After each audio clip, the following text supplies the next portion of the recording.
Hey, so I'm not really a writer or anything like that, but I do sometimes write short stories, and I was kind of looking through them and I realized I can just ask people, like three people, which one of these sound interesting?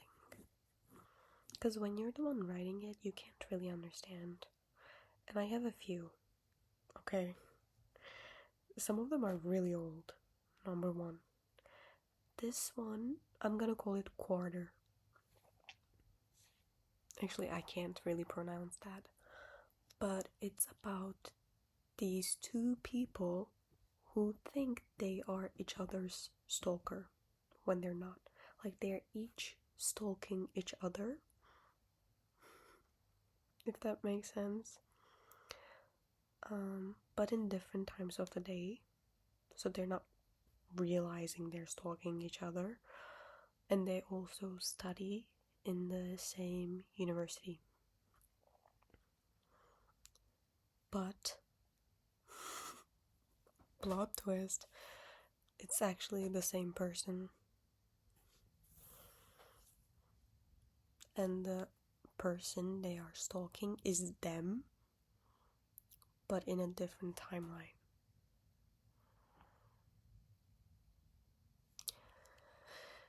Yeah, it's hard to explain. I guess making it like a romance thing would have been easier.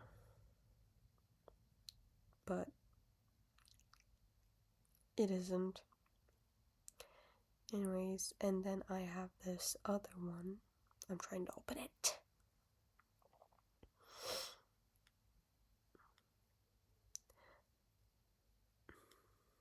Okay. This one is about a colorblind person who has green eyes. And the only reason why they know they have green eyes is because people told them. So their whole life kind of turns into reshaping it according to what people tell them.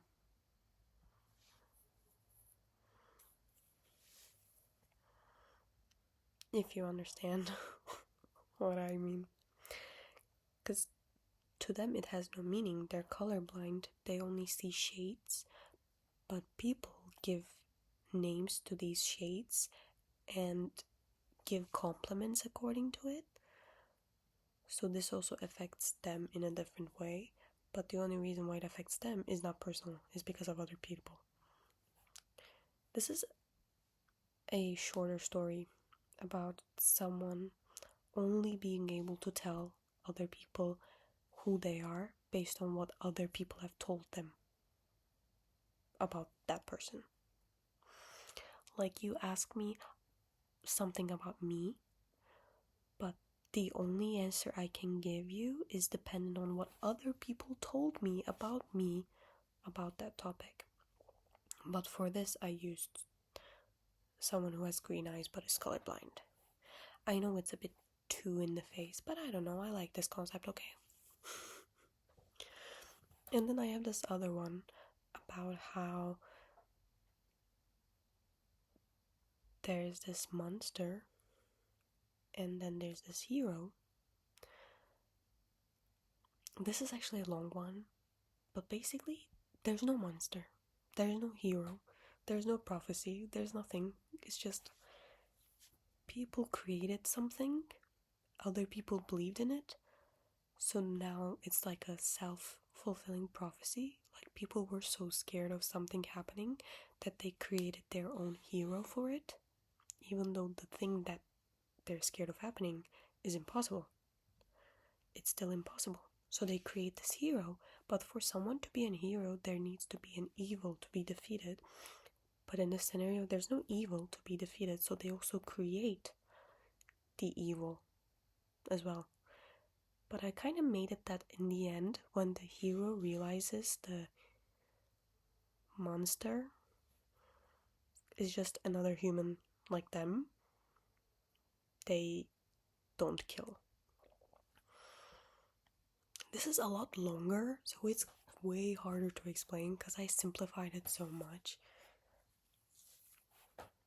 But yeah, It's basically about how you cannot call someone a hero without them defeating some sort of evil, but that in itself means there needs to be some sort of evil to begin with, which is not a good thing. So why do we want a hero?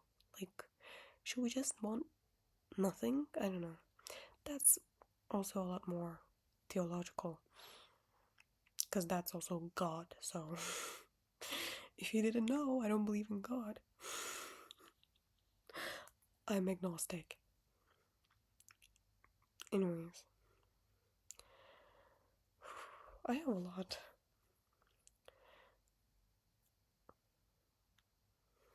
Ooh, how can I explain this one?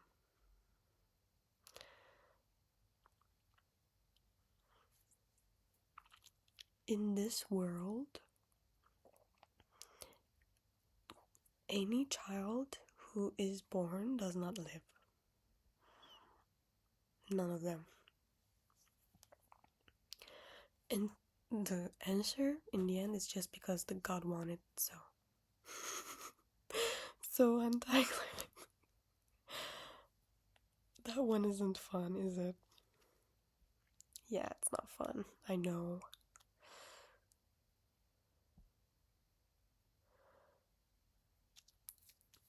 These are the ones I could find on my phone, but I do have other ones as well. There was also this one about how... Okay, that one is not original at all, so I'm not even gonna mention that.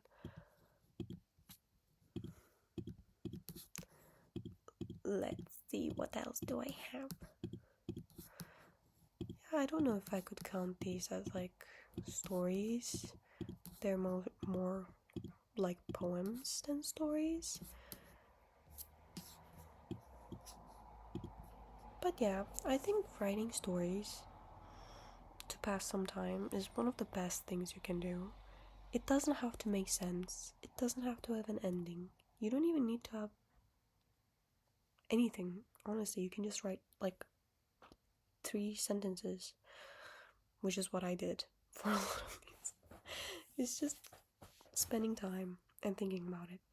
Like, obviously, as I was thinking about these things, it was a few hours where I kind of dived into these worlds or these characters sometimes.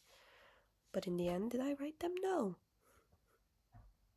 Because I fear that so many things that I find fascinating, that I think is like fun, might only be fun for me. Kind of like your own child looking the prettiest.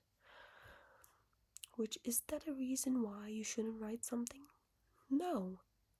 But is that a reason why I'm not writing something? Yes.